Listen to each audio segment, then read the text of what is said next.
Terima kasih banyak kepada PLN Peduli atas bantuannya.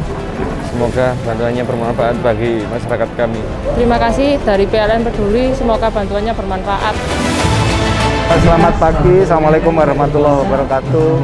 Pada kesempatan ini, PLN Peduli memberikan bantuan berupa sembako kepada masyarakat yang terdampak bencana di daerah Malang Selatan ini, di Kecamatan Tirtoyuda dan Tempur Sari.